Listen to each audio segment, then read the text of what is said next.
Hello, my friends. Welcome back. I hope you are having a peaceful day. Today, I want to tell you a very special story. It is a story about a queen. This queen lived more than 2,000 years ago. She was beautiful. She was smart. She spoke many languages. But her life was not easy. Her story is full of love, power, and danger. Can you imagine living in a palace by the sea? Can you imagine meeting the most powerful men in the world? This queen did all of this. Her name was Cleopatra. If you enjoy learning English through stories like this, please subscribe to Storyline English. Your subscription helps us bring you more beautiful stories for your English journey. Cleopatra was born in the year 69 BC. She was born in Egypt, in the city of Alexandria. Alexandria was a beautiful city by the sea. It had tall buildings. It had libraries full of books. It had scientists and artists from all around the world. Cleopatra's father was King Ptolemy XII. Her family was not Egyptian. They were Greek. They came to Egypt many years before. They ruled Egypt for almost 300 years. Cleopatra had brothers and sisters. In her family, brothers and sisters sometimes married each other. This was the tradition of Egyptian kings and queens. But it also created many problems. Brothers fought brothers. Sisters fought sisters. Everyone wanted to be king or queen. Everyone wanted power. When Cleopatra was young, she studied many things. She loved learning. She learned to read and write in many languages. She could speak Greek, of course, but she also learned Egyptian. This was special. Most kings and queens in her family never learned Egyptian. They thought it was not important. But Cleopatra was different. She wanted to talk to her people. She wanted them to love her. She also studied science and mathematics. She studied philosophy and music. She read all the books in the great library of Alexandria. She asked questions.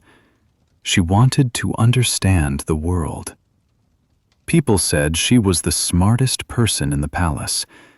Maybe she was the smartest person in all of Egypt. But being smart was not enough. Egypt had big problems. The country was not strong anymore. Rome was growing more powerful every day. Rome was a city far away, in Italy. But Roman armies were everywhere. They controlled more and more countries. Everyone was afraid of Rome. Egypt was rich, but it was weak. Cleopatra's father knew this. He tried to be friends with Rome. He gave them money. He gave them gifts. But the Romans did not respect him. They called him the flute player. They laughed at him. When Cleopatra was 18 years old, her father died. This was the year 51 BC. Now Cleopatra was queen. But there was a problem.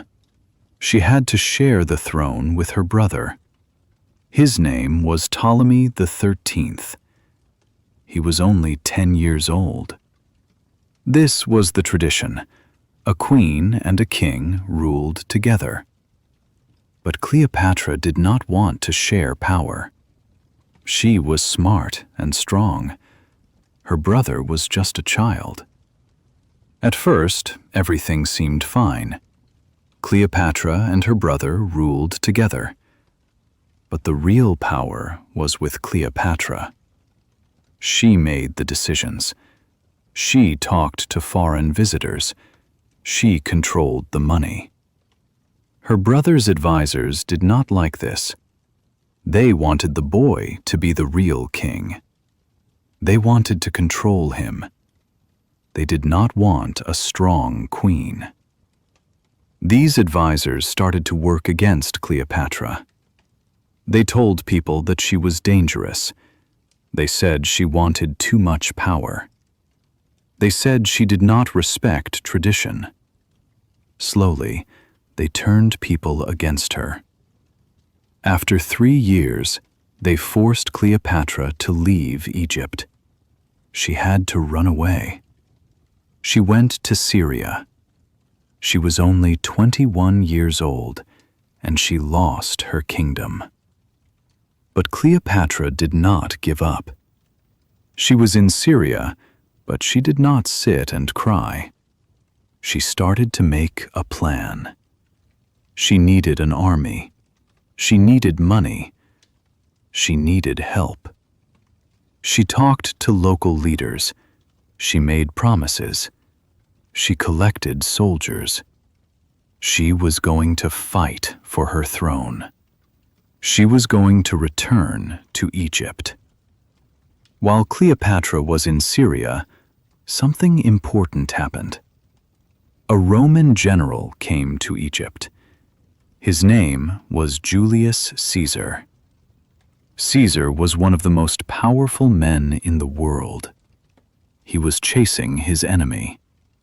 His enemy's name was Pompey.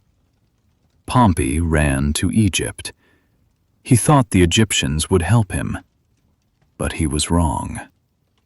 When Pompey arrived in Egypt, Ptolemy's advisors killed him.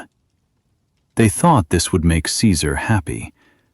They thought Caesar would be their friend. Caesar arrived in Egypt a few days later. He was not happy about Pompey's death. Caesar did not like how they killed Pompey. It was not honorable. Now Caesar was in Alexandria. He stayed in the royal palace. And this is where our story becomes very interesting. Cleopatra heard that Caesar was in Egypt. She knew this was her chance. She had to meet him. She had to talk to him. If Caesar helped her, she could become queen again. But there was a big problem.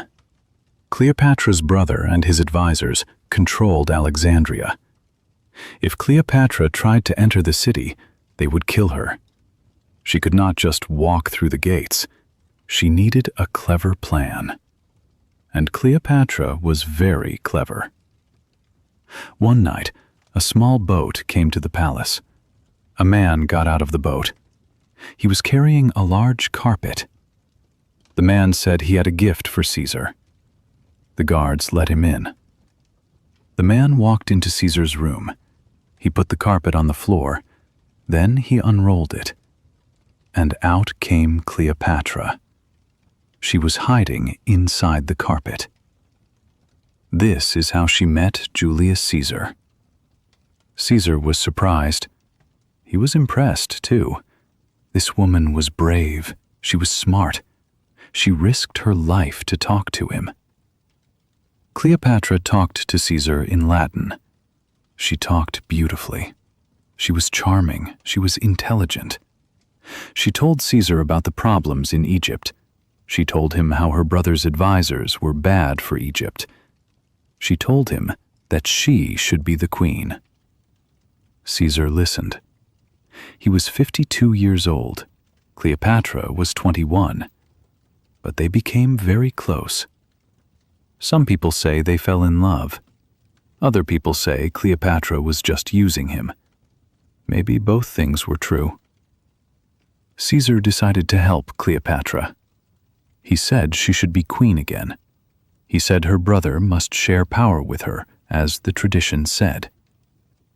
But Ptolemy's advisors did not accept this. They started a war.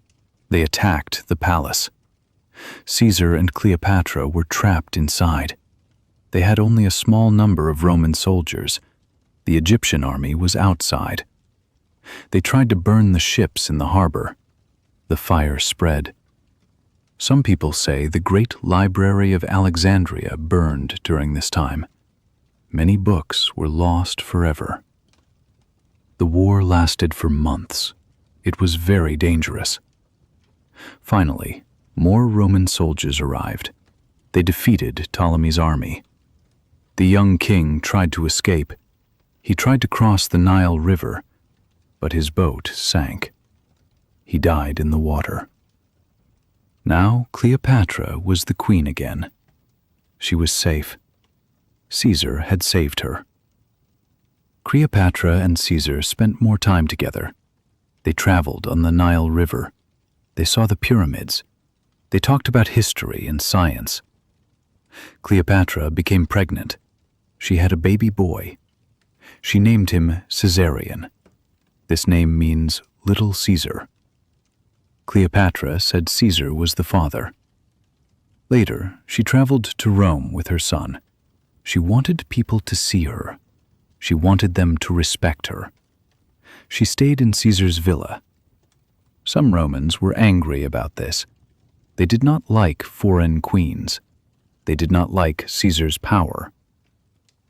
Then, something terrible happened. In the year 44 BC, Julius Caesar was killed. A group of Roman senators murdered him. They stabbed him many times. They said he wanted to be king. In Rome, they did not want kings. They wanted a republic. Caesar's death changed everything. Cleopatra was in Rome when this happened. She was afraid. She took her son and went back to Egypt quickly.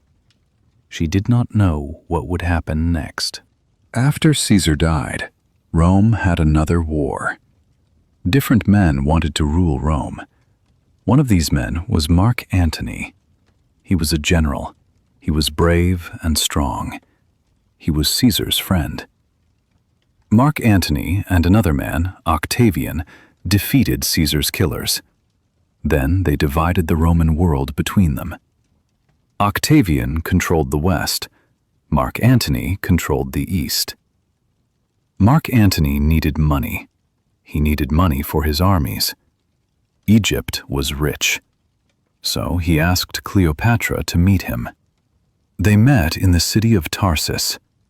Cleopatra arrived in a beautiful ship. The ship had purple sails. It had silver oars. Cleopatra wore expensive clothes. She looked like a goddess. Mark Antony was amazed. Just like with Caesar, Cleopatra and Mark Antony became very close. They fell in love.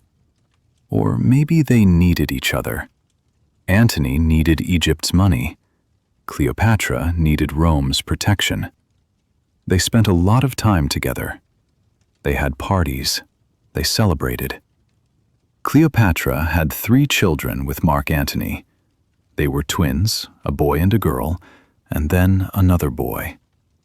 But this made Octavian very angry. Octavian was in Rome. He did not like Mark Antony anymore. He told people that Mark Antony forgot about Rome. He said Antony loved a foreign queen more than his own country. He said Cleopatra was dangerous.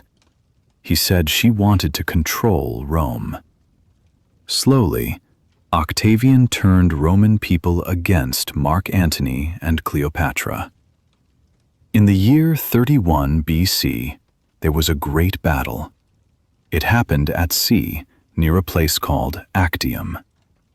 Mark Antony and Cleopatra had many ships. Octavian had many ships too. They fought for hours. But Mark Antony and Cleopatra were losing. Suddenly, Cleopatra's ships turned around. They sailed away from the battle. Mark Antony followed her. His fleet was left behind. Many of his men felt betrayed. They surrendered to Octavian. Mark Antony and Cleopatra went back to Egypt. They knew Octavian would come. They tried to prepare. They tried to find allies, but nobody wanted to help them. Octavian was too powerful. 1 year later, Octavian's army arrived in Egypt. There was a small battle. Mark Antony lost again. He heard a rumor that Cleopatra was dead. He was so sad that he stabbed himself with his sword. But the rumor was not true. Cleopatra was alive. Servants brought the dying Mark Antony to her. He died in her arms. Now Cleopatra was alone. Octavian captured her. He was polite, but she was his prisoner. Cleopatra knew what would happen. Octavian would take her to Rome. He would show her in a parade. She would be a prisoner for everyone to see. This was the worst thing for a queen. She could not accept this shame. On August 12th, in the year 30 BC, Cleopatra died. She was 39 years old. People say she killed herself. Some people say a snake bit her. Other people say she used poison. Nobody knows for sure. But she chose her own death. She did not let Octavian control her end. With Cleopatra's death, Egypt ended as an independent country. Octavian took Egypt. It became part of the Roman Empire. Cleopatra was the last pharaoh of Egypt. After her, there were no more Egyptian kings or queens.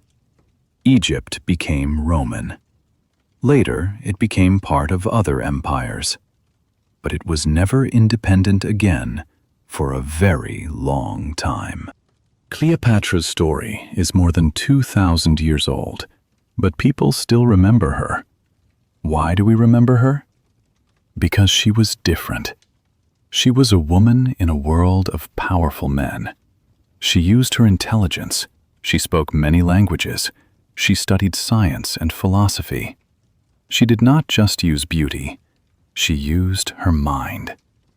She made mistakes, too. Some of her decisions were wrong. Some people say she cared more about power than about her people. Maybe this is true. But she lived in a very dangerous time. She tried to protect Egypt. She tried to keep her country free. She almost succeeded. Cleopatra showed us something important. She showed us that intelligence is power. She showed us that learning languages and studying books can change your life. She showed us that being brave is important, even when things are difficult. She was not perfect. Nobody is perfect. But she never gave up. She fought until the very end. Today, when we learn English, we are doing something similar. We are learning a new language. We are opening new doors. We are making ourselves stronger. Every word we learn is a small victory. Every story we listen to helps us understand the world better. Just like Cleopatra studied many languages to talk to different people, we are learning English to connect with the world. Thank you for listening to this story today. I hope you enjoyed this journey through history. I hope it helped you with your English learning. If you liked this story, please give it a like. If you want to hear more stories like this, please subscribe to our channel. Your support helps us create more content for your English learning journey. And if you have ideas for other historical stories, please leave a comment below. I would love to know which stories you want to hear next. Until next time, my friends, keep learning, keep listening, and keep enjoying the beautiful journey of English.